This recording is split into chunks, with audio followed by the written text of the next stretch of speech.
Hey Desi hackers, ready to unlock the secrets of hacking and cybersecurity. If you want to become a professional hacker or cybersecurity researcher, then you are at the right place.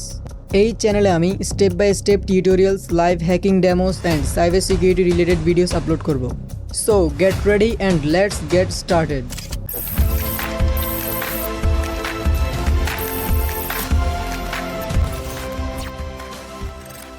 অনেকে ভাবেন cyber security করতে হলে কি programming আসলেই লাগবে? উত্তরটা সোজা নয়। এটা আসলে নির্ভর করে তুমি কোন ধরনের সাইবার সিকিউরিটি ক্যারিয়ার করতে চাও। অনেক সাইবার সিকিউরিটি রোল আছে যেখানে কোডিং খুব বেশি লাগে না, তবে প্রোগ্রামিং জানা থাকলে এটা বড় একটা অ্যাডভান্টেজ দেয়। সাইবার সিকিউরিটি ফিল্ডটা যেহেতু অনেক বড়, এখানে কোডিং ছাড়া এবং কোডিং সহ বিশেষ কয়েকটি রোল রয়েছে যেখানে কোডিং প্রয়োজন হয়, আবার কয়েকটি রোল রয়েছে যেখানে কোডিং প্রয়োজন হয় না, কিন্তু কোডিংটি জানা থাকলে যে কোনো কাজ করতে অনেক সুবিধা হয়।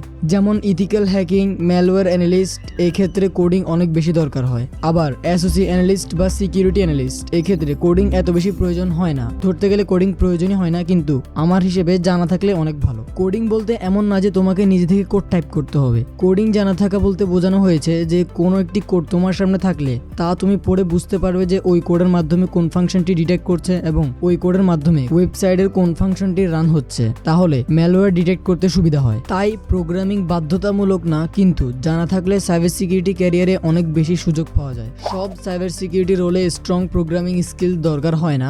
অনেক কাজ আছে যেখানে কোডিং খুব বেশি লাগে না, কিন্তু কোডিং জানা থাকলে তুমি বাকিদের থেকে অনেক এগিয়ে থাকবে। এটি বড় কম্পিটিটিভ অ্যাডভান্টেজ দেয় এবং কাজ সহজ করে। সাইবার সিকিউরিটি ফিল্ড যেহেতু অনেক বড়, কিছু ক্ষেত্রে কোডিং প্রয়োজন হয়, কিছু রোলের ক্ষেত্রে কোডিং প্রয়োজন হয় না। সাইবার সিকিউরিটি প্রোগ্রামিং সব সময় ম্যান্ডেটরি না। তুমি কোন স্পেসিফিক ক্যারিয়ার পাথ বেছে নাও তার উপর কোডিং রিকোয়ারমেন্ট নির্ভর করে। Roles requiring strong programming skills, এই ধরনের সাইবার সিকিউরিটি রোলে স্ট্রং কোডিং নলেজ দরকার হয়, কারণ এখানে ভালনারেবিলিটি অ্যানালাইজ করা এবং এক্সপ্লয়েট করার দরকার হয়। এক্সপ্লয়েট তৈরি করতে এবং সিকিউরিটি টুলস বানাতে এই ধরনের কোডিং প্রয়োজন হয়ে থাকে। সিকিউরিটি রিসার্চের ক্ষেত্রে কোডিং প্রয়োজন হয়, কারণ এক্ষেত্রে অ্যাটাক ভেক্টর খুঁজতে হয় এবং পাইথন, C++ এবং অ্যাসেম্বলি ব্যবহার করা হয়, তাই এক্ষেত্রে কোডিং প্রয়োজন হয়। Exploit development, proof of concept exploits এবং সিকিউরিটি টেস্টিং টুল তৈরি করা, এজন্য C++ এবং লো লেভেল প্রোগ্রামিং ভালো জানা দরকার।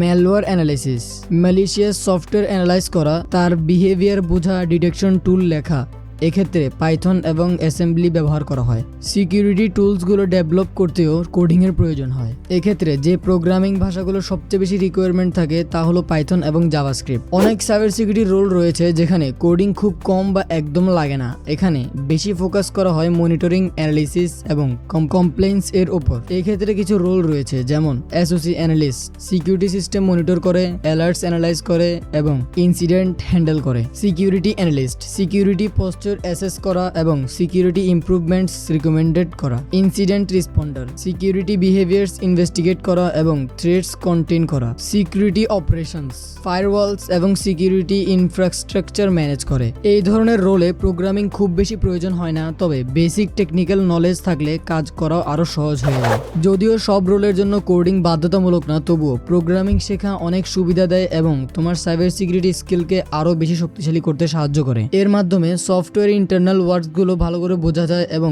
সফটওয়্যারের ভিতরে কোন ফাংশনটি কিভাবে কাজ করছে তা বুঝতে সাহায্য হয়। কোডিং জানা থাকলে বিভিন্ন ধরনের ভালনারেবিলিটিস অনেক সহজে ফাইন্ড করা যায়, যেমন কোনো কিছু না করেই শুধু সোর্স কোড দেখে অনেক ক্রিটিক্যাল বাগ ফাইন্ড করা যায়। যেমন এপিআই কি লিক, এমন ধরনের অনেক ধরনের কি লিক হয় তাদের সোর্স কোডের মধ্যে। তাই প্রোগ্রামিং জানা খুব বেশি ইম্পর্টেন্ট নয়, কিন্তু জানা থাকলে ভালনারেবিলিটি ফাইন্ডিং এ অনেক সুবিধা হয়। টাস্কগুলোকে অটোমেট করা যায়, রিপিটেটিভ সিকিউরিটি অপারেশনস অটোমেট করে সময় বাঁচানো যায়। ওন টুল বিল্ডিং, মনে করো তুমি একটি বাগ পেয়েছো যা এর আগে কেউ পায়নি এবং এটি ডিটেক্ট করার জন্য তুমি একটি টুল তৈরি করতে চাও। নিজের একটি টুল তৈরি করার পর তুমি যদি কোনো ওয়েবসাইটে সেই টুলটি রান করো, তাহলে যদি সেই বাগটি থাকে তা অটোমেটিকলি ডিটেক্ট হয়ে যাবে। তাই প্রোগ্রামিং জানা থাকলে টুল তৈরি করতে অনেক সুবিধা হয়। প্রোগ্রামিং জানা না থাকলেও কাজ করা যায়, কিন্তু জানা থাকলে তুমি ফাস্টার, স্মার্টার এবং মোর ইফেক্টিভ ভাবে কাজ করতে পারবে। Best programming languages for cyber security, এক্ষেত্রে সবচেয়ে বেশি যে প্রোগ্রামিং ল্যাঙ্গুয়েজটি ইউজ হয় তা হলো পাইথন। এটি সিম্পল, পাওয়ারফুল এবং সবচেয়ে বেশি ব্যবহৃত।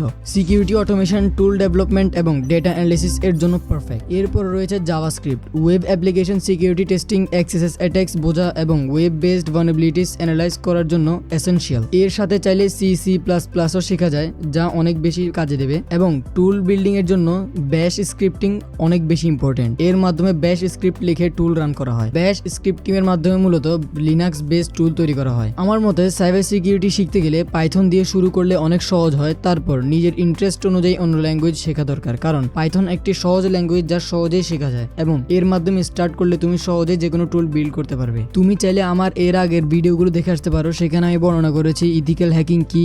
এর পরের ভিডিওতে বলেছি ইথিক্যাল হ্যাকিং কিভাবে শুরু করা যায় এবং বাগ বাউন্টি থেকে কিভাবে একজন ইথিক্যাল হ্যাকার লাখ লাখ টাকা আর্ন করতে পারে। একজন ইথিক্যাল হ্যাকারের মান্থলি স্যালারি নিয়েও আমি একটি পুরো ভিডিও বানিয়েছি, চাইলে দেখে আসতে পারো। Learning path for beginners in cyber security. প্রথমে নিজের ফান্ডামেন্টালস স্ট্রং করো। নেটওয়ার্কিং, অপারেটিং সিস্টেম এবং কোর সিকিউরিটি কনসেপ্ট প্রথমে শিখতে হবে। সিস্টেম সিকিউরিটির বেসিক ধারণাগুলো থাকতে হবে।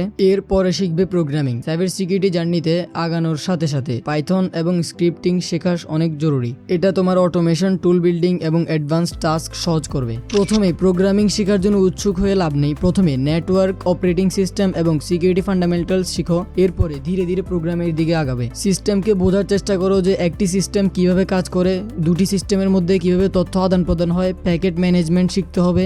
এসব শেখার পরে তুমি প্রোগ্রামিং শেখার দিকে এগোতে পারো। নিজের পাথ সিলেক্ট করো। সাইবার সিকিউরিটিতে অনেক পরিমাণ পাথ রয়েছে এবং অনেক ক্যারিয়ার রয়েছে। এটি অনেক বড় একটি ডোমেন, সেহেতু তোমাকে প্রথমে সিলেক্ট করতে হবে তুমি কোন ডোমেনের সাথে যাবে। SOC analyst, red teamer, blue teamer, cyber security researcher, penetration tester, কোনটিতে তুমি এগোবে তা আগে জেনে নিবে এবং তারপরে প্রোগ্রামের দিকে আগাবে, কারণ ডোমেনের ভিন্নতার সাথে প্রোগ্রামিং ল্যাঙ্গুয়েজের ভিন্নতাও পাল্টায়। আমি তোমাকে স্টেপ বাই স্টেপ বলছি তুমি কি কি পড়বে এবং কি কি প্রথমে শিখবে। প্রথমে নেটওয়ার্কিং বেসিক শিখো। TCP, IP, DNS, HTTP networking protocols ভালোভাবে বোঝো। Master on operating system, Windows, Linux এবং তাদের সিকিউরিটি ফিচার সম্পর্কে শিখো। সিকিউরিটি ফান্ডামেন্টালস সম্পর্কে জানো। থ্রেটস, ভালনারেবিলিটিস এবং ডিফেন্স স্ট্র্যাটেজি সম্পর্কে জানতে হবে। হ্যান্ডস অন প্র্যাকটিস করতে হবে। বিভিন্ন ধরনের ল্যাব সলভ করতে হবে। সিটিএফ চ্যালেঞ্জেস, ভার্চুয়াল এনভায়রনমেন্টে প্র্যাকটিস করতে হবে। এরপরে সার্টিফিকেট গেইন করতে হবে, যেমন সিইএইচ অথবা অন্য কোনো লেভেলের সার্টিফিকেট গেইন করতে হবে। থিওরি শেখাটা গুরুত্বপূর্ণ, কিন্তু হাতে কলমে প্র্যাকটিস না করলে